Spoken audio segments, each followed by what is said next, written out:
welcome to Hudson Institute today. I'm Olivia Enos, a senior fellow here, and it is my privilege to be able to host this event today. I know that many of us wish that we were meeting under different circumstances, that Pastor Jin and other associates and pastors of Zion Church were free, but unfortunately, they are not. And so we really wish that the CCP had never made this decision to detain Pastor Jin. And let's be clear, Pastor Jin and his other associates committed no crimes. They worshiped Jesus, they shared the gospel, both in person and online. Some of their online prayer gatherings even attracted as many as 10,000 people. Many souls have been saved because of Pastor Jin's selfless service and determination to bring people to Christ. In other words, Pastor Jin and the members of Zion Church were exercising their right to religious freedom. But this is not tolerated by the party. Like most Christians targeted by the CCP, Pastor Jin is charged with fabricated crimes, in this case, for disseminating illegal information online, a crime under Chinese law. At this point in time, he has been charged, but he has not yet been sentenced, and that presents an incredible opportunity here. Not only is Pastor Jin not charged, his entire nuclear family is based here in the US, and his two sons and his daughter, Grace, who we're honored to have here today, are American citizens. This makes his case a priority case for the US government. That is why we are calling for his unequivocal and immediate safe return into the care of his family here in the US. And we need others in the US government to be bold and to speak up in defense of Pastor Jin and others who are detained. It's important to note that Pastor Jin's detention is happening amidst a swirl of geopolitical ongoings. As we speak, the US and China are in the midst of an ongoing trade war. And just 2 days prior to Pastor Jin being taken, the CCP threatened a near total export ban on rare earth minerals, a statement that they have since walked back. A threat was issued, and after the threat was issued by the CCP, President Trump suggested that the planned meeting between Xi and Trump on the sidelines of APEC, which is slated to happen next week, might be hanging in the lurch. Although that meeting is still on, the CCP likely does not want to have a diplomatic row over Pastor Jin's detention, and that is a real risk. This makes the time between now and the start of the APEC meetings absolutely critical. Getting Pastor Jin released prior to his sentencing is far easier than it is after. And given the APEC meetings next week, there is leverage to up the ante on the CCP, to warn them that if they continue to detain Pastor Jin and others from Zion Church, they risk creating a diplomatic row ahead of, as well as on the sidelines of APEC. We hope that this event today here at Hudson and the many incredible advocacy efforts that Bill and Grace have been involved in over the past over 10 days, it's been 2 weeks now, right, since his detention, that this rallies attention from officials in the US government and from, frankly speaking, officials from all over the globe. Ideally, the administration would even condition their meeting at APEC on the release of Pastor Jin and other associates of Zion, perhaps even requesting the release of other high-priority political prisoners that the CCP is unjustly detaining. Whenever a person is detained, I think it can be easy to feel hopeless and helpless. But looking for leverage and looking for the means that the US government has at its disposal, I want to offer encouragement that there are many, many options for action.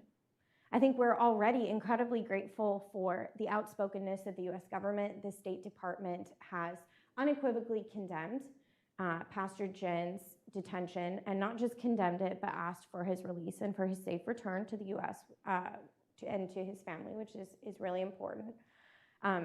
Secretary of State Rubio has even tweeted on this. There's been high-level attention from other government officials.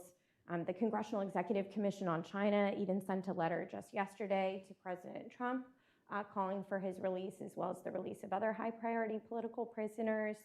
And then there was also a resolution issued yesterday by Senator Ted Cruz condemning the CCP's taking of your dad and father-in-law.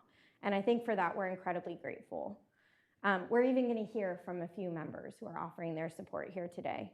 But I wanted to highlight a few areas of action that can be taken now so we can be thinking practically about the next steps.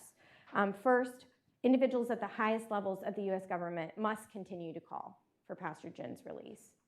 Second, the president should condition future diplomatic engagement between the US and China on the release of high priority political prisoners like Pastor Jin.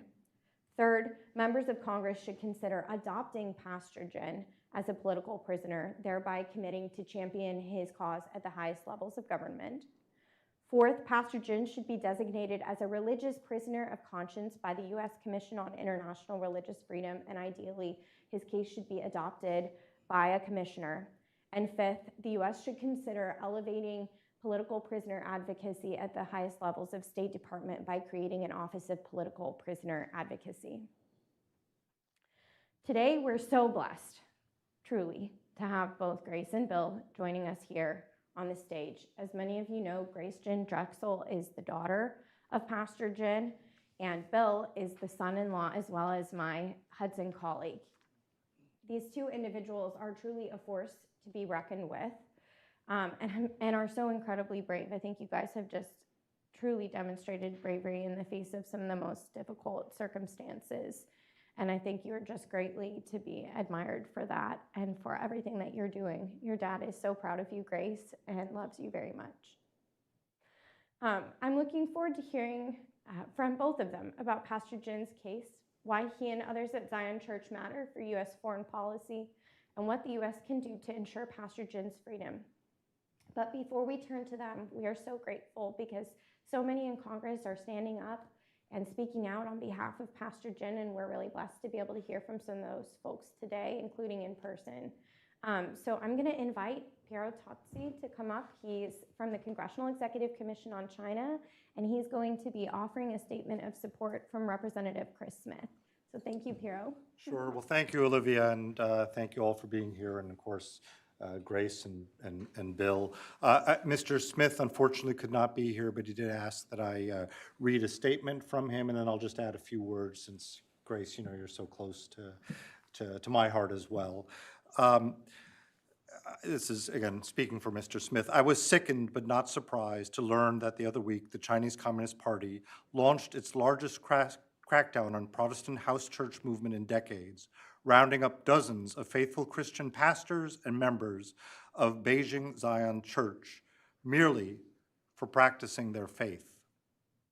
Those arrested include Pastor Ezra Jin, who had been cruelly exit banned and kept from his family, who are US citizens, since 2018. Xi Jinping clearly will not tolerate worship of anyone other than himself. He sees Chinese Christians as a threat to his rule, precisely because of Christianity's fundamental commitment to a transcendent God in whose likeness we are all created. The CCP cannot silence the witness of these brave men and women from Zion Church. We must stand with them and with their families against the totalitarianism of the CCP, which remains the greatest threat to religious freedom in the world today. My wife and I are praying for Pastor Jin, for the faithful of Zion Church unjustly held in Chinese detention, and for their families, as well as an end to Xi Jinping's unconscionable and unrelenting war on religion. I also want to add, Grace, that my wife and I are praying for you and for your family as well. And you are very close to our heart at the CECC. You worked with us, and it's something that we've put your father in as one of our political prisoners that we've identified. And just I think it was yesterday, we wrote a letter to the president, Mr. Smith, Mr. Sullivan, the co-chairs, joined by Chairman Molinar from the Select Committee. We included your dad, as well as other Americans who are unjustly detained, and we will continue to fight with you and support you. And thank you, Bill, for being such a great support to your wife, and Olivia, too, for everything. And thank you all for coming and caring. Thank you.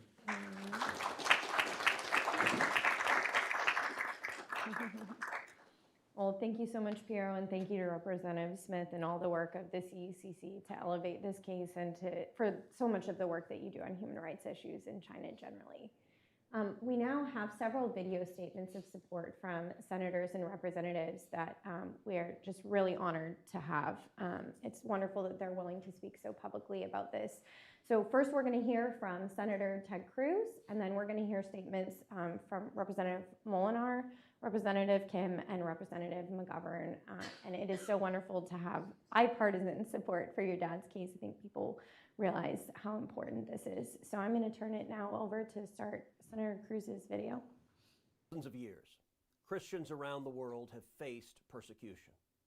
In China, Christians fight daily for their religious freedom against the Chinese Communist Party. Just a few weeks ago, the CCP arrested Pastor Ezra Jin Mingri and many other pastors and church members simply for worshiping and attending church. Pastor Jin's church, Zion Church, is one of China's largest independent house church congregations and has faced years and years of harassment. Now he's been taken from his family, 3 of whom are American citizens living here in the United States, including his daughter Grace, whom many of you know. That's why I've introduced a bipartisan Senate resolution calling for Pastor Jin's immediate release. We must make it clear to the CCP that the persecution of Christians and other people of faith must stop, and that the United States will use every tool, diplomatic and economic, to hold Chinese communist officials accountable. Religious freedom is a fundamental human right given to all of us by God, and we must continue protecting Christians around the world from religious persecution. History shows us that you cannot extinguish faith by force, and the CCP's efforts are no different. They are doomed to fail. To Pastor Jin's family, you are not forgotten. We will keep fighting until Pastor Jin is free. May God bless Pastor Jin. May God bless his family. And may God continue to bless the United States of America. Hi, Bill and Grace, and my friends at the Hudson Institute. It was great being with you the other day. I'm thinking about your father, Grace. He would be so proud of you for your courage and the way you're speaking out. And I was honored to have met with you and talked with you about his situation. Please know that myself and our committee, we will continue to advocate for freedom and for just pray that he is released and that his needs are met. I know you're concerned about his health concerns, and I just want you to know we are advocating and we are praying for you and your entire family. Hello, everyone. I'm Congresswoman Yang Kim, representing California's 40th District. I want to thank the Hudson Institute for hosting this important event and for inviting me to give remarks. Grace and Bill, your courage in sharing your father and father-in-law's story gives strength to all of us who believe that faith and freedom are worth defending. It's inspiring to see so many leaders and people of faith speaking out on behalf of Pastor Jin and other victims of religious persecution. And as you gather together this morning, you are all united by compassion, conviction, and a shared belief that standing up for freedom isn't just an ideal, it's a calling that changes lives. Pastor Ezra Jin is a man of peace, a husband, father, and leader who has spent his life helping others find hope. His only so-called crime is leading one of China's largest house churches and refusing to let the Chinese Communist Party decide how he and his congregation worship. For that, he has been separated from his family since 2018 and was recently detained with nearly 30 other church leaders. As a mother and grandmother, I can only imagine the pain of knowing your loved one is unjustly imprisoned simply for speaking and fighting for the truth peacefully and in love. And as someone who grew up in South Korea in the aftermath of the Korean War, I know that freedom is not free and can never be taken for granted. Under President Trump and Secretary Rubio's leadership, the United States has made its position very clear. People of faith must be able to worship without fear here at home and around the world.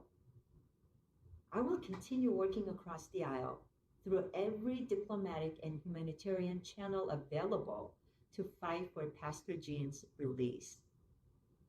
We must remember that no regime, no law, and no prison can silence the truth that every person is born with the right to believe freely. So to Grace and Bill, please know that we are with you and your family. We stand with you, and we will continue speaking out, praying and pressing for Pastor Jin's release. Faith is stronger than fear.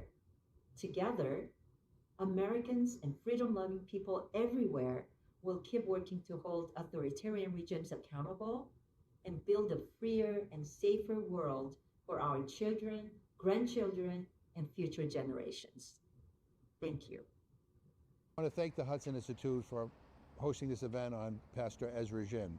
As you all know, he, along with members of the Zion Church, were rounded up, members all over China. The people of China have a right to religious freedom, and we need to speak out loudly against attacks on religious freedom. President Trump is meeting with President Xi next week, and we urge him to raise the issue of Pastor Jin, and we want him to raise it forcefully and to restate U.S. policy that we are committed to the freedom and the rights of every individual, and every individual's human rights need to be respected, including the right to religious freedom. Thank you. Well, we're incredibly grateful for these statements of support and very grateful that Congress has turned their attention to this issue so rapidly. Now I'm going to turn to the main event, which is to be able to talk with you, Grace, and to talk with you, Bill. So, Grace, I know that there's a video that you'd like to play, so I'd like to invite you to go to the podium now.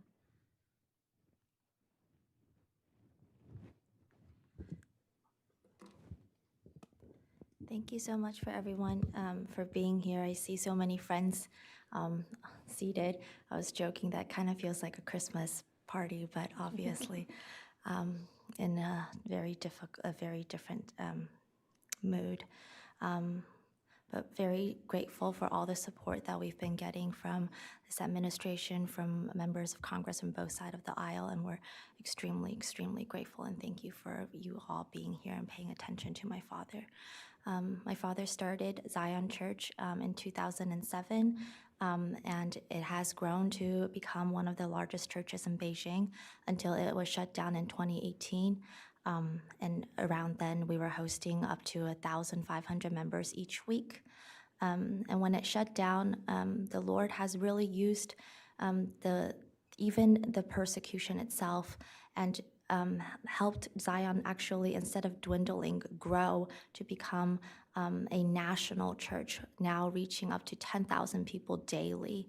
And I wanted to show a little bit of a video of the church. It's like it's a 5-minute video of maybe some of the non-denominational folks can kind of recognize this format of just a countdown video. And I think it will do a good job of just showing what the church is about and like helping you see the faces and helping you remember the names and faces of these people. I will try to comment a little bit as well, but wanted to know that these are the people who are just being imprisoned for their faith, and my father as well as 22 other pastors, and many of the church congregants are the ones who are being detained again just for worshiping like this, and we've been model citizens. We've wanted to, in some of these images too, we've served our communities, we serve the people, we want to live out biblical truth and biblical lives. We want to spread the gospel and live the words of Christ. So you can see that we also try to dialogue with other minority groups in China and all of these things as well. We also host just like missions events, and you can see how the church is actually quite patriotic. Like we are proud to be Chinese. We want to send more missionaries from China out into the world. Pastor Long is now one of our pastors who is leading Zion Church out in exile. He was studying at Wheaton in his doctorate and has now taken up as an interim pastor to lead the Zion Church, while the 23 pastors and leaders are all being detained. This is our Christmas events, and you can see just lots of singing and worship in general.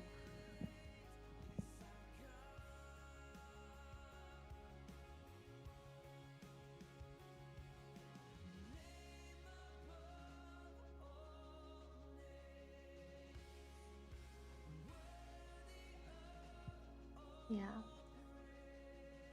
And this is an event just to donate blood, a blood drive, and we hosted it at our church as well, when we still had our church building in Zion.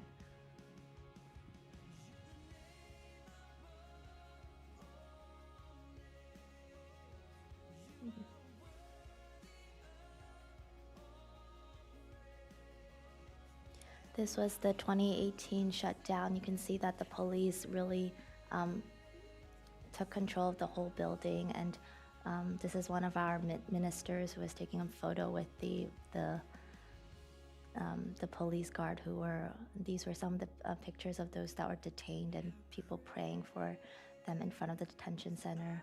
They tore down the signs and everything. They blocked everything up and would not let anyone in.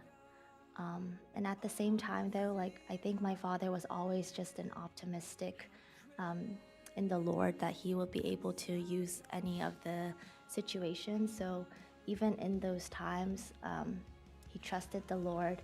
And this was the aftermath of after the shutdown, the church was able to gather a year later just to gather everyone together just to see how everyone is and things like that. So yeah.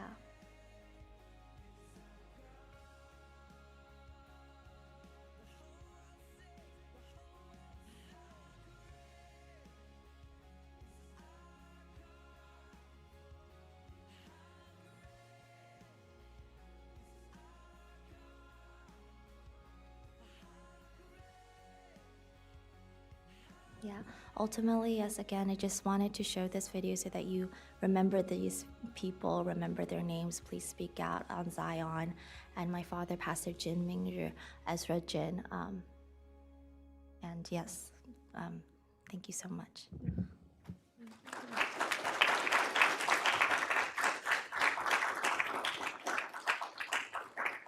I'll just say really quick, I think it's so wonderful, Grace, that you are sharing about, of course, your dad, but about the work of Zion Church generally. And I know it was really Grace's heart wanting to show this video so that we could see the real people who are affected by this day by day. And I think having that visual is so incredibly helpful for us to be able to connect with the case on a very personal level. I also just wanted to add, and I know, Bill, you're going to touch on some of this a bit, but 2018 was a crackdown that occurred, and it didn't just affect Zion Church, it affected others. Pastor Wang Yi was detained at that time, an Early Rain Covenant Church. Several members were detained at that time. And I think this demonstrates a longstanding pattern of the CCP targeting Christians, targeting people of faith. And I just wanted to highlight that that was the case, and that your father was incredibly brave because he returned even after the crackdown to continue to lead the church, to lead Zion. And his bravery is just so greatly to be commended. So yeah, I'll leave it at that. I know, Bill, you're going to talk about some of the roots of different challenges, so looking forward to hearing from you as well.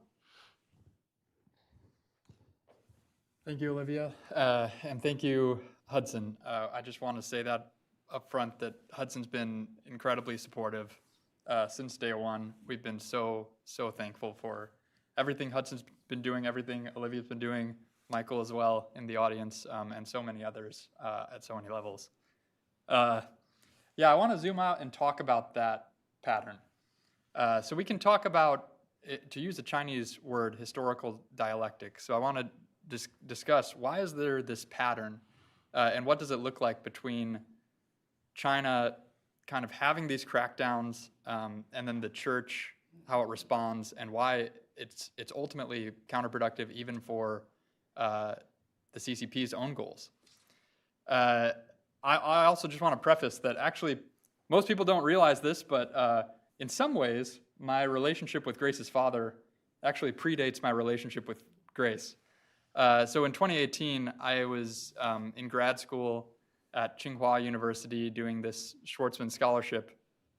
And as far as the university was concerned, I was studying Chinese concepts of privacy.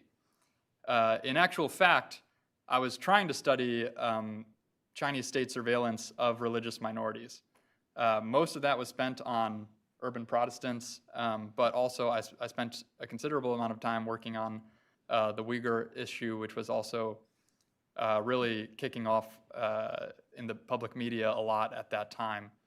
And it was really right after I arrived in Beijing that Zion Church was forcibly dismantled. The straw on the camel's back, at least ostensibly, was that the state asked that the church would allow it to put facial recognition cameras in the sanctuary. Grace's father, my father-in-law, refused, and then they came for them. And it was, I spent months trying to track down that church. It was very difficult at the beginning. But near the end of my time in China, I met Grace. I did not know, to be very clear, I did not know that the pastor of the church had a beautiful and eligible daughter at the time. And in fact, I didn't even know that Grace was his daughter when we first started talking.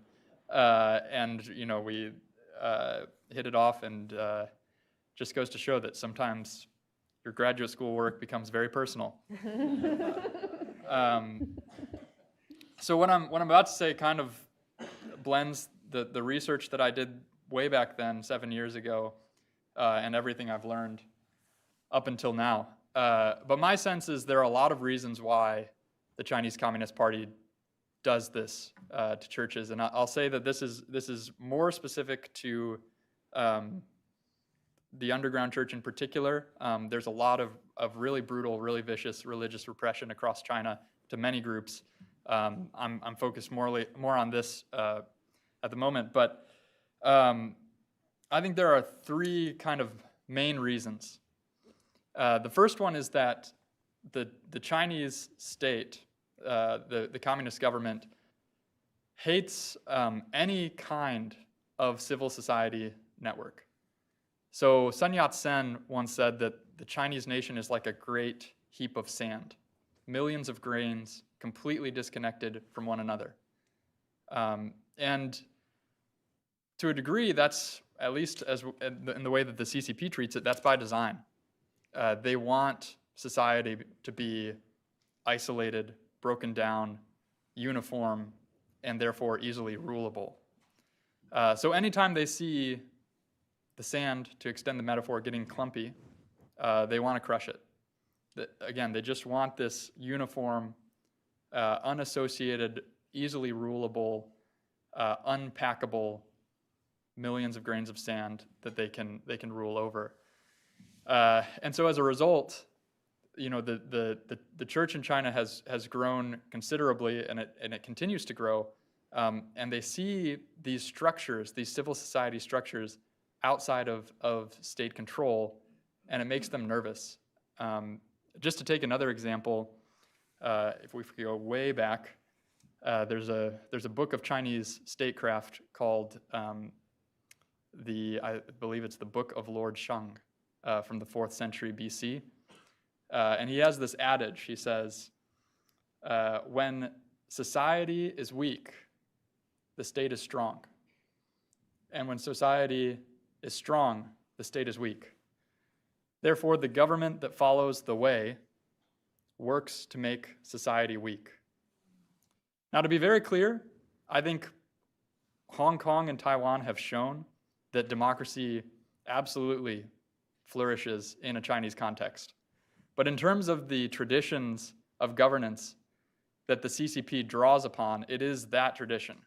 It's that tradition of when society is weak, the state is strong, and when society is strong, the state is weak, therefore work to weaken society.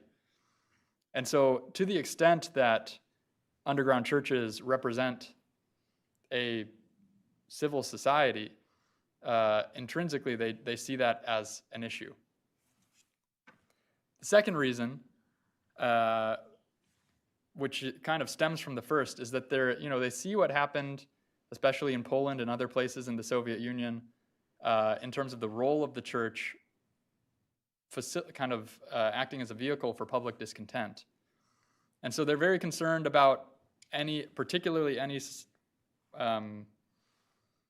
association being able to act as a beachhead for public discontent. Now, the irony here is that, as Grace has mentioned, the members of Zion Church and largely these churches in general are patriotic. They want to serve their people. They want to serve their society. They're proud of being Chinese. And in fact, they're proud of being kind of an independent church on their own terms in their own country. So there is this sort of irony about it, but that's really one of the key drivers here, is that there's no, to my mind, there's not much of a coincidence that this first crackdown in 2018 occurred in the middle of Trade War I, and that this is really drumming up in advance of a fear of Trade War II. So they see economic trouble on the horizon. They see kind of storm clouds brewing, and their response is to try to batten down the hatches of society and shut down anything that they think, from their kind of authoritarian paranoia, could lead to public discontent or facilitate it. And the last reason is that we always joke often in China Watcher communities that they're not actually communist anymore. And in an obvious sense, that's true.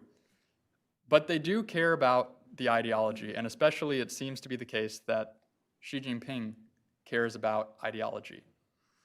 And I think that there is this discomfort with this kind of intrinsic threat that here's another worldview that so many find so appealing, and that it is such a powerful motivator to serve the society.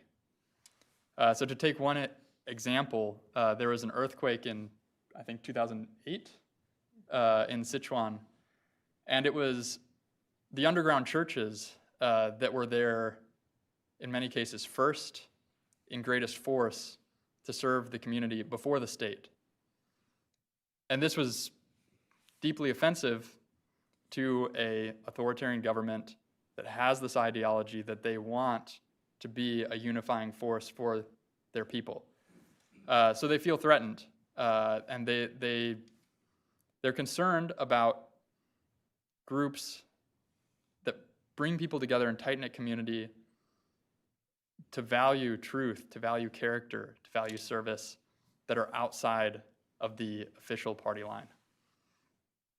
Now, I think the irony with these three reasons I've laid out is that crackdowns like these actually are counterproductive, I think, on all three fronts. So we've seen, this is not new. Really, since the time of Mao, the Chinese government has tried to smother the church and has failed. And consistently, the church has grown. One reason for that, to go back to the networks thing, this has always been the historical pattern, not just in China, but around the world, that when the church is repressed, it tends to create kind of an explosion of that network. And so we saw this very clearly in the 2018 instance. It was so ironically, and it's really a case study, when the state demanded that they abandon their physical space, this forced the church to develop this hybrid online, offline, decentralized model. And when COVID hit, and there were these severe restrictions on associating, and so many people went back to their hometowns, the church already had this hybrid model that offered a sense of connection, a sense of community, and a sense of hope at a time when all those things were lacking in society. And that's a huge reason why it exploded so dramatically and became a nationwide church. Again, from this kind of service mindset, trying to meet the needs of the people where they are. Obviously, this is a major escalation that we're seeing right now. 22 others in addition to Grace's father in prison in a kind of a full decapitation attempt. But honestly, we're optimistic, at least about the future of the church. We don't know how, but the model is clear that the church continues to grow. Second, you talk about the beachhead thing. Again, we just emphasize this church, all it's been trying to do is serve society. And a way to stoke discontent, a way to try to create beachheads, not necessarily in the church, but in general, is to imprison those who are trying to serve society for unreasonable reasons. And the last one, to do with the kind of competitive ideology fear that the government has. I think this is maybe the most obvious of all. In imprisoning and enforcing those individuals and families to suffer for their faith, against the backdrop of a government that is acting out of this insecurity for their own rule, that makes very public, it surfaces the strength and the vitality of the worldview that these Christians defend. And as a result, it's actually more attractive in the long term. I think I'll leave it there, but I just want to say that, we're so thankful again for all the support. We pray and we hope that the Chinese government will have a change of heart on this. And we thank the US government and the media and Hudson Institute, so many people who have been so much more supportive than we could have ever imagined. So thank you again.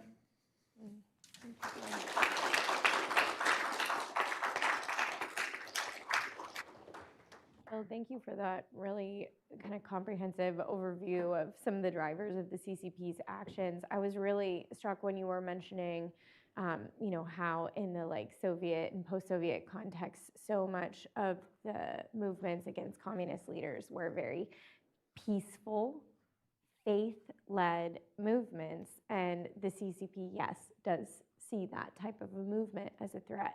But I'm reminded of something that our pastor at our church at Redemption Hill often says, and he says it doesn't matter, who is in power, it doesn't matter who's trying to threaten, it doesn't matter at all. Victory has already been won, and the gospel cannot be threatened no matter what. And I think that is such a encouragement at this time, even in the midst of your dad and your father-in-law's suffering. So I really appreciate you sharing that.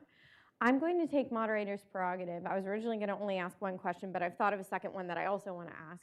But meanwhile, that will give all of you time to think through questions. As you are thinking through your question, we'll have somebody going around with a microphone. Please identify who you are and who you're with, and please ask a question, because if you don't ask a question, I will stop you.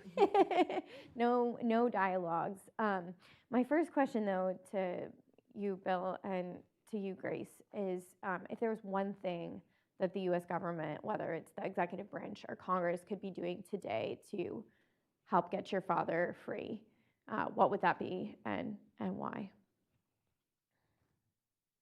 Grace? Thank you so much for the question.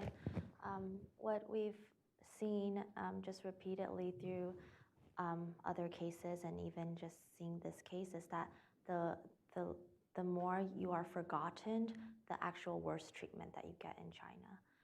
So in all levels of government and civil society, the more you mention my father's name, just even what's going on there, give us an update, can we visit, like that's all incredible, incredible gestures of mentioning that they are not being forgotten and that they are important to the global community.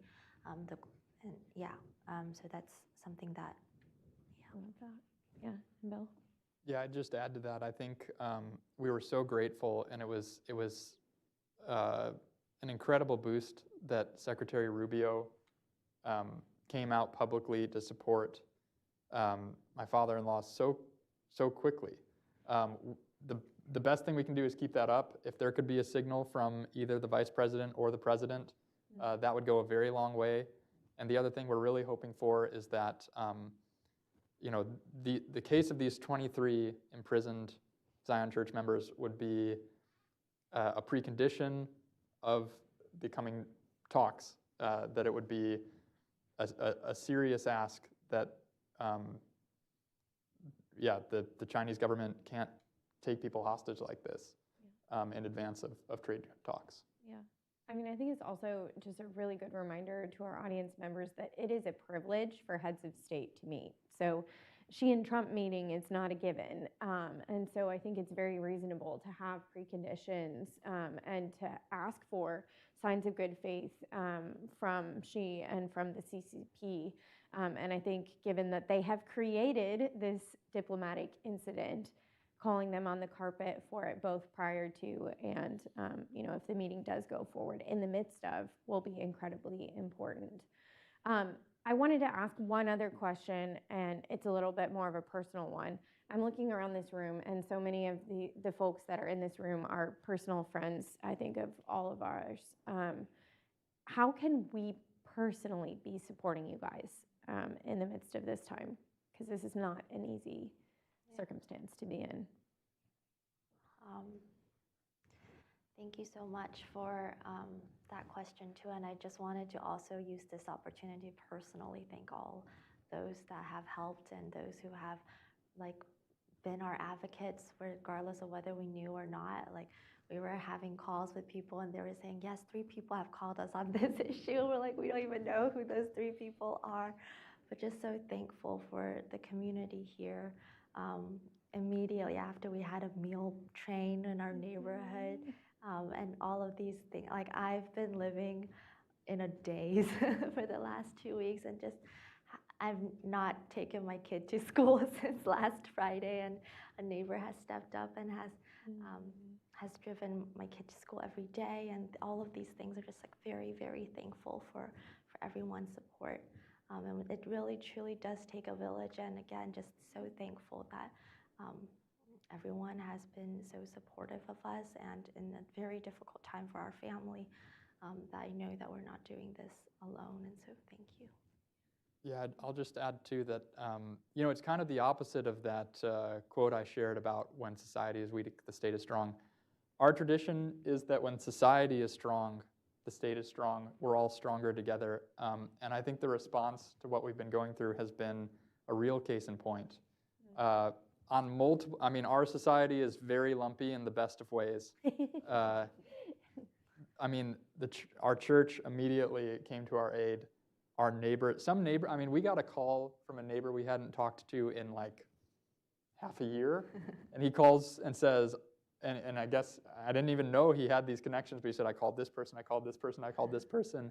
I mean, the people who have come out of the woodworks around us at work, in our neighborhood, at our church, and beyond has just been really overwhelming. And so we're thankful. Honestly, I feel like it'd be hard for anyone to be doing any more. And we're just overwhelmed with that love, and it makes us, proud to be where we are, and so thankful to everyone. We're always the thing that we can never get enough of is prayer. But you should know that when you pray with us, we tend to lose it, so not in public events. Oh, man. Well, we're happy to open it up to questions for folks, if anybody has questions for Grace and for Bill.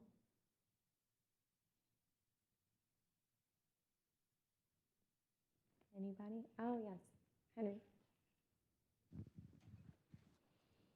Hi, Henry Song from One Korean Network. Olivia and Hudson, thank you for putting on this very important and timely event. And Grace and Bill, thank you for your courage and, in this fight for your father's freedom and justice. I've noticed that some minor Christian online outlets in South Korea have reported on your father's case, but not the major mainstream media in South Korea. These are mostly Christian publications. So my question is, how can the church in Korea and also the Korean American church community here in the US and North America and beyond can support you guys and then also plead for your father's case is my question. Thank you. And I just wanted to add here for context too, because I don't know that any of us have said this at the outset, but Pastor Jin is Korean Chinese. And so there are some additional elements, potentially ways that the Korean government could maybe even be involved, Korean society, Korean churches, in addition to the Chinese churches and community. So Thank you, Henry, for that question and for the clarification. Yes, my whole family is Korean, Chinese ethnically. We are Korean, but we were born, my parents were born in China and I were born in China. In some of the videos, you might have noticed some Korean on the background as well.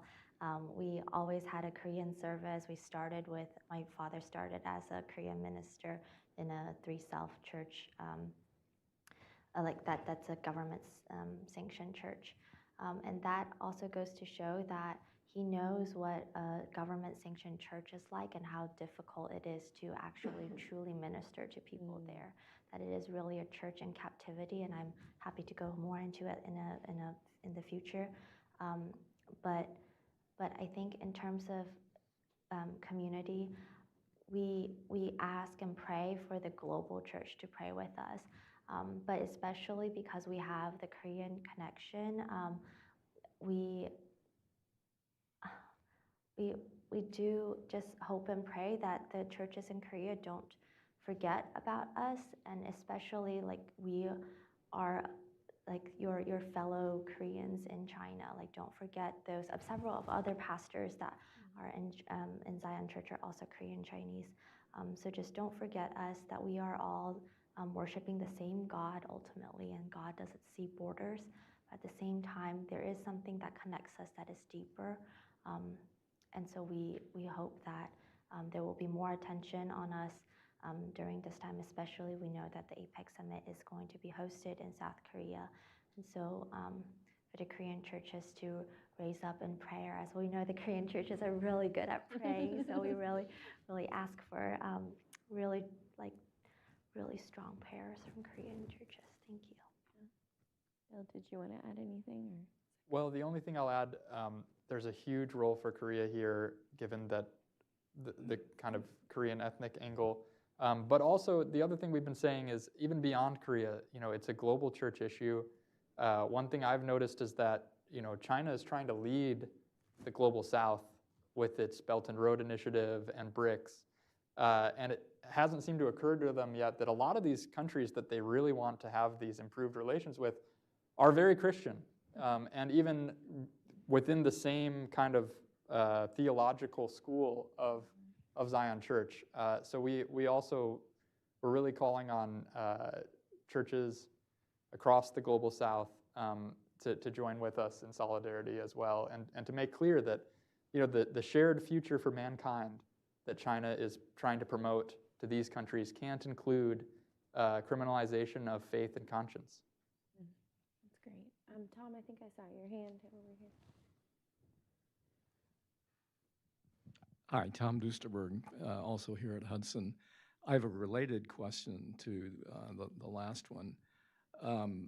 In the battle against the Soviet Empire, Pope John was very influential.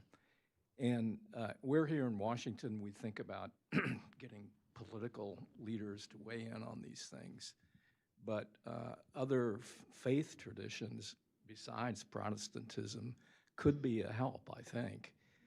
How can we try to motivate the Catholics, the Dalai Lama, others to get involved in, as Bill just said, religious freedom is a global issue?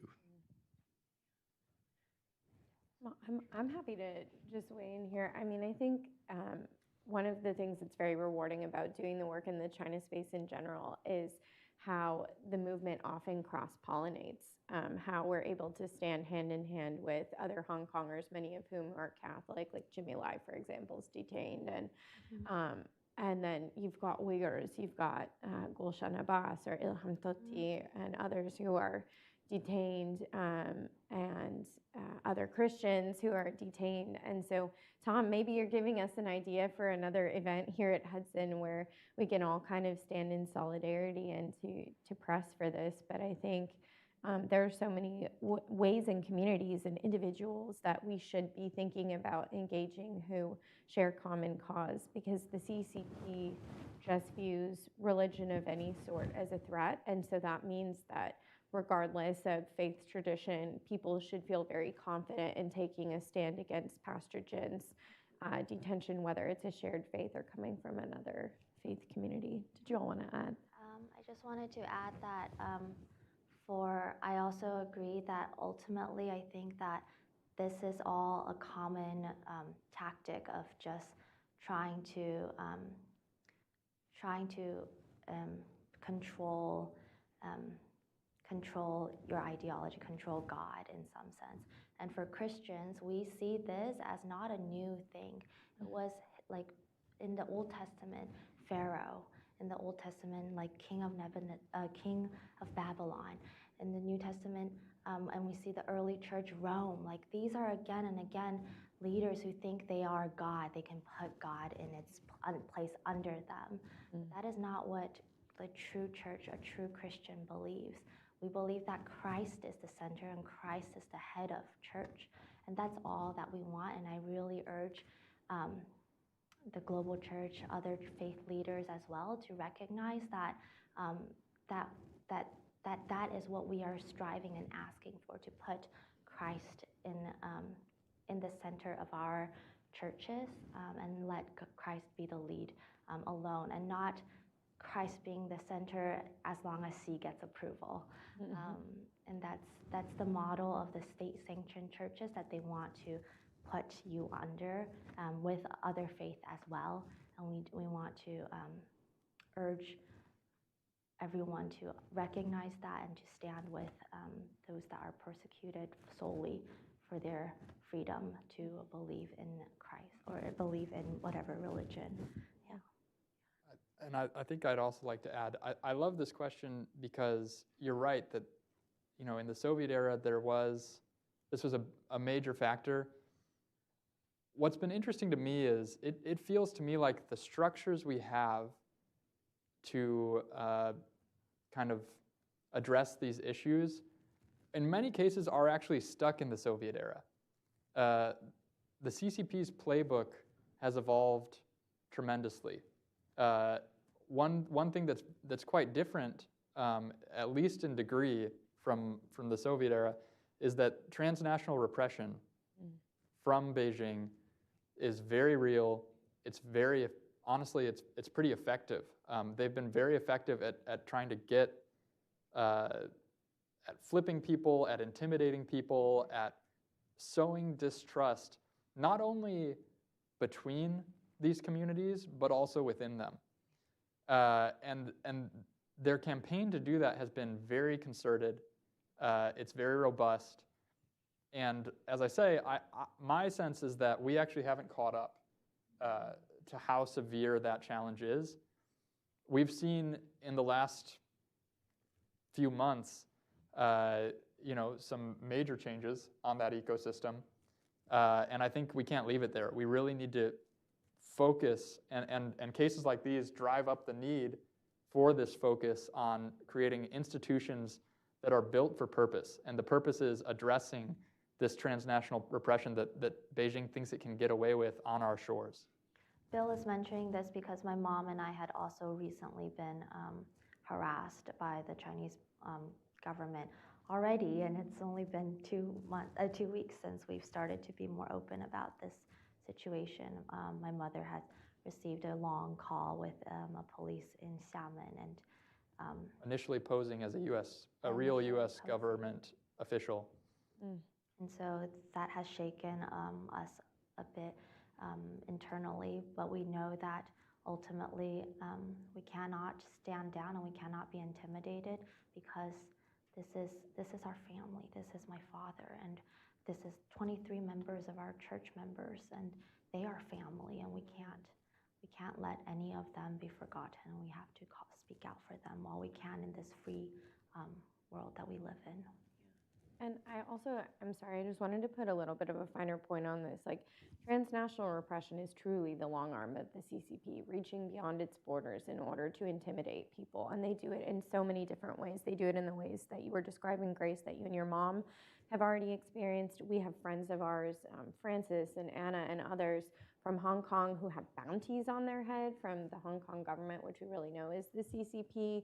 We've seen instances where protesters who were in favor of pro-democracy, who were in the UK, were actually beat up by Chinese officials in Manchester. And so when people hear transnational repression, it's such a big word and it doesn't always register, but these are very personal crimes designed to intimidate, designed to extend the power of the CCP and to make it so that people fall silent. But I think, Grace, your continued bravery in speaking out in spite of facing that, and so many of our other friends who have been here on the Hudson stage or otherwise sharing about their own experiences demonstrate that no matter how far the CCP tries to reach, we are not going to be silent. We're going to continue to speak out. So yes, Piero, I saw your hand went up. No, thank you. And that discussion of the Soviet era and some of the distinctions, I think one other distinction, of course, is the role of American businesses. During the Soviet era, you maybe had aberrations like Arm & Hammer, but for the most part, there's a clarity there, including among businesses. That is not the situation today. We just saw Tim Cook from Apple in Beijing there, and raises the question, which side are you on? We see a subsidization of tyranny. What can you do in terms of reaching out to American businesses, American shareholders, American purchasers, and to address that and address in a very personal way the oppression that you and your family feel as well? Thank you. That's a great question, and yeah, we have a long way to go with our companies who really have fueled a lot of this. In my subfield particularly, I mean, you rewind to 2018 when these facial recognition cameras were the ostensible bone of contention with Zion Church. The fact is that American companies have laid the foundation for a lot of the surveillance state, a lot of the techno-authoritarianism, and they, in various ways, not just tech companies, but companies in general, continue to not wake up to the situation. My sense is that this faith area in particular kind of cuts across society in quite a different way, and it may be worth reaching out to faithful business people to try to have some sort of forum on that, on why this can't go on. But like I say, there's just a long way to go, and I mean, it's brazen in a lot of places. Even Hollywood, for example, we haven't had any serious movie about a lot of this stuff that's going on because they've just been so effective at capturing different industries. It's been very deliberate, and there's still a long way to go. Again, I'll just say, the more, faith communities in particular, they reach these sectors in different ways than this kind of intergovernmental competition we've been seeing. And so we would love to push on that further. Anything that can be done to really wake up. Speaking of Hollywood, if everyone knows anyone who could make a movie about Zion Church, I also commend Piero for asking that question. I know that you've been doing a lot on this issue as well, and I thank you for your leadership. And a lot of other folks here are also looking into this. And so I think I think these are really good questions that I don't know the answers to, but I know that we don't want to end up selling the ropes to hang us. And I feel like oftentimes that is what we're doing. So we're very short-sighted, and we need to. I just urge for people to. I know everyone is busy, so it's hard to step away from their next task to-do list. But once in a while, just step back and just know that you are living in a bigger history, and to really understand what you are doing and where you are, what your role is in this big story. And I think we also have a choice as American consumers about where we spend our dollars. We can communicate our dismay over different companies' policies, even by how we use the money that's in our wallets. And so I think that's important to note, and I think it's important to publicly call out those companies that continue to curry favor with the CCP rather than making decisions that advance U.S. interests and advance freedom around the world. I think I saw a couple of different, Joe. And we'll go to William. First, just a quick comment, because I'm a human rights researcher for the past 15 years, so I have quite some experience dealing with this kind of issue of the Chinese government arresting and imprisoning, extraordinarily courageous people for practicing their religion or speaking up against Chinese government.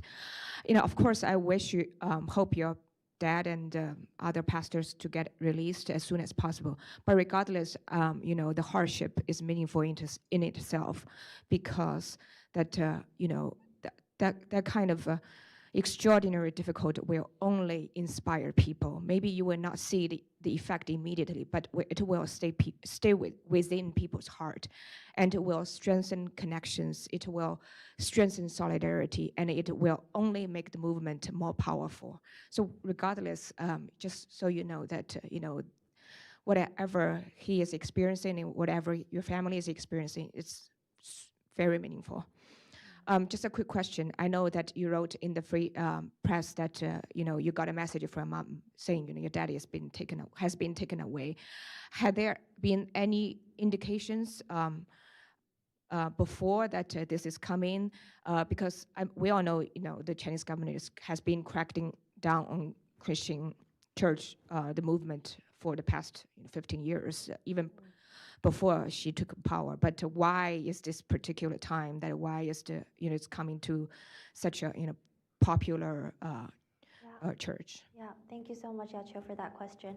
And two things. One is that I thank you for your friendship as well. And just in general, we as Christians also believe that we are, again, like the blood of the martyrs is what grows the church in some ways too. And ultimately we know that everything is in Christ's, like in God's hands, and if it's not by His will, this would not have been done. So we bring it up all to Christ, and we know that we're free in this way of advocating, of speaking out, because we know that it's all in Christ's hands as well. But secondly, in terms of how, if there were previous indications, around 6 months ago, we've seen an uptick of harassment of our church, as well as other churches, and is including Early Rain and many smaller church that are not as public as Zion Church or as Early Rain Covenant Church. In fact, in I think October 12th, another church has been taken down, and no one is speaking about this church, that church right now either. We think that this is part of a larger wave. In 2018, there was also part of a a big wave that went across all churches, even the government-sanctioned churches. Those were the churches that had their crosses burned down and had like people singing the red songs or the communist songs instead of hymns at churches, etc. So we see that this is happening. We think that this is just the beginning of another wave of persecution across churches and other religious faith as well. And again, this is generally a tightening up of ideology and society as a whole. Yeah, we suspect this is only the beginning, and there's a lot more that's queued up to happen. I'm sorry, but at the same time, I think the more noise that we can make of this and saying that we are watching and that they are not, like they can't just get away with everything that they do, also in some ways protects and helps the other religious faith groups. Yeah. And to your point, these pastors are never safe. And so there's always this sense that anything could kick off at any point. We had an incident in 2021, I believe, where Grace's father was drugged by some state operatives, and thankfully a seminarian was able to step in, but we don't know what was going to happen to him otherwise, had that seminarian not been available at that time and able to intervene. But yeah, we've been getting indications for a while. About 2 to 3 weeks before he was taken, we really started to get on red alert from the signals we were getting. But also to your point that the movement grows, this meant that we had a small window of time to talk to Grace's dad in advance, and he was full of faith. He was not afraid. And there was a pastor who asked him, what happens if the worst happens? What if they arrest you and so many others? And he said, hallelujah, the church will grow. So, there is a confidence, there's a sense that they're ready to suffer for the church. And also to be clear, it hasn't worked. Zion Church is still operational today. They have a very large leadership team, some of whom are outside of China, who are able to keep it going. So we're hopeful that these sacrifices will not be in vain, and that the church will continue to stay strong and even to grow. Yes, Nevada. Hello, thank you for this lovely panel. I'm Morgan. I'm from the Center for New American Security. I was wondering if you could speak on sort of China's response has been, well, we have freedom of religion in our constitution, but how does that actually play out? And where do we go from here now that Pastor Jin is imprisoned? What type of rights do the prisoners of conscience have in China? And so what can we expect from here on out? Thank you.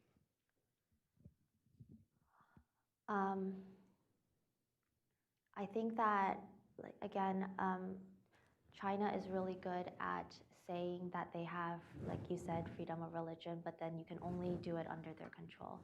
And what they really mean is whatever sermon you want to preach, whatever small group you want to host, how many people get baptized. Those are all very, very small, very active church decisions that the communist, atheist leadership have the control over. And similarly, this charge was the illegal dissemination of information online. It's a relatively new charge, was because there's apparently a special portal, a special personnel that has the church, that has the communist China leadership approval, and only through that dissemination to that, in that channel can that be approved. Can that be, so even if you were texting your friend saying amen, technically you have broken this law because you're not in that portal and you're not technically allowed to be saying these religious words. And so I think that, like, if in a sense, like, if you just see the letter of the law, you're kind of confused about what it's talking about. But in the lived experience, and when you are actually being persecuted, you realize that that law was not to protect you or to save you.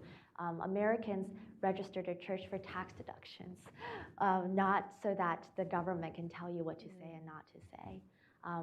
So those are just very different in terms of how a free world understands law and protection with the law versus a Chinese totalitarian system. And I also want to add too that you've really put your finger on the point here of another way that this, I believe, will backfire on the CCP. So as we say, they're masters at claiming, at doublespeak, basically, at claiming they have one thing but actually meaning the opposite. In some cases, the world already doesn't buy it. So when they say they're a democracy, people are like, okay. Like, that one's very hard to get away with. But there's a spectrum of these, right? And they do everything they can to kind of obfuscate the reality. And here's an instance where it's very hard to obfuscate, right? Like, this is a church with a lot of international connections, a lot of media presence. And you can see in videos like that, there are people around the world who will identify with the way that this church worships. There's nothing below board. There's nothing strange about it. I should clarify. These international connections, they're not nefarious. They're just brothers and sisters in Christ who worship in the same way and have the same beliefs. And so when the Chinese state comes so hard and so fast on such a peaceful, patriotic, loving community that is so similar to so many around the world and has such receipts to prove it, this is something they're going to have to deal with for as long as they keep this up. And just to show that whatever they claim in terms of freedom of religion is a fraud, and they can't get away with that. Yeah, William. Hi, I'm William Nee from the National Endowment for Democracy, and thanks so much for the very fascinating presentation. And I was just also, I guess I have two questions. One is to know perhaps a bit more about, like, the 22 or 23 people and, like, where are they at the criminal detention process, and then also, like, a little bit about this charge of illegal dissemination of information online, and you just explained that. But I wonder, like, in the public campaigning, would it be useful to say, like, this could really be a charge that is detrimental to them? Because you could just ask, well, what is the information? Please provide the evidence, and put the onus on the government to explain what it is. And it seems like, whereas they've been going after, churches on illegal business operations or things like that, that's kind of difficult. But this actually makes it it seems like you could work that to your advantage. And just wonder, I guess that's more of a comment, not a question. But. No, that's a really interesting strategic comment. Thank you so much for that. And thank you for noticing the 22 or 23.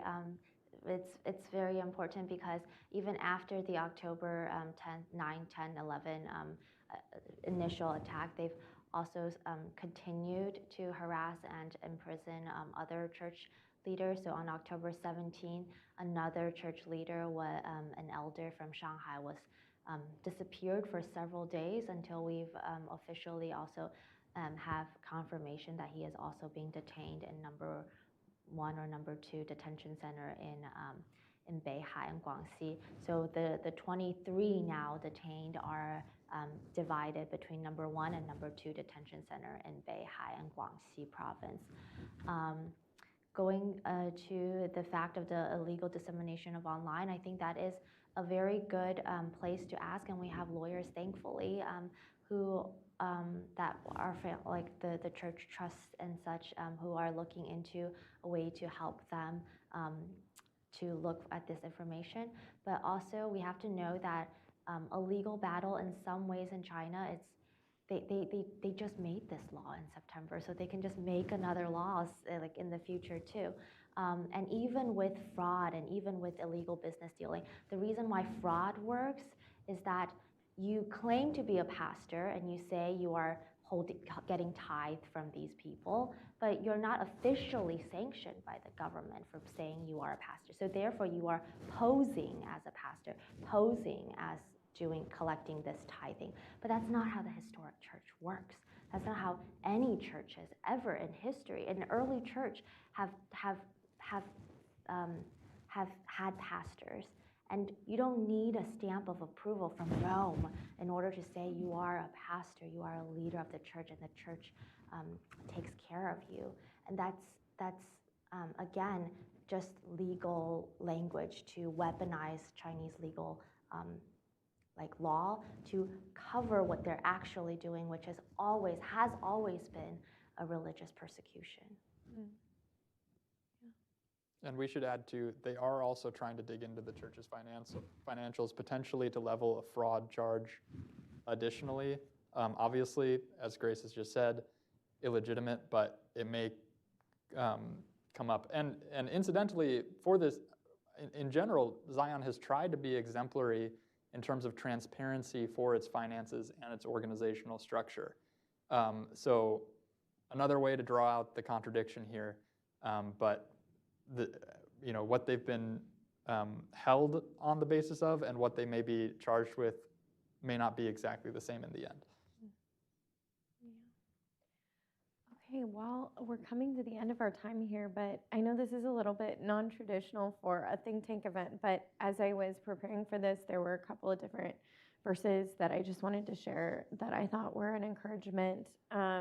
So Bill and Grace, I wanted to share in particular some verses for us, for those of us who are fighting for your father's freedom. And in particular, I wanted to share Galatians 6:9 that says, "And let us not grow weary of doing good, for in due season we will reap if we do not give up."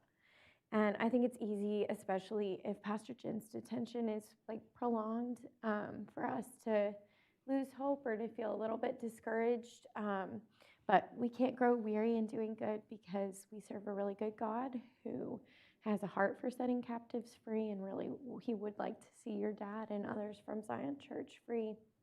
He's also near to the brokenhearted, to us, to your father, to others. And so he's not a distant God. He's very relational and up close and personal. And that gives me hope. And then I had a verse that I wanted to share that's come to mind for your dad's circumstances in particular.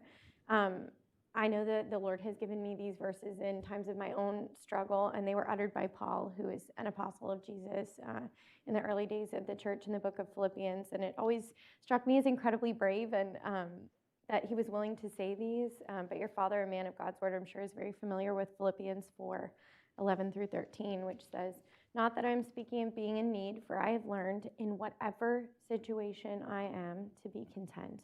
I know how to be brought low, and I know how to abound in any and every circumstances.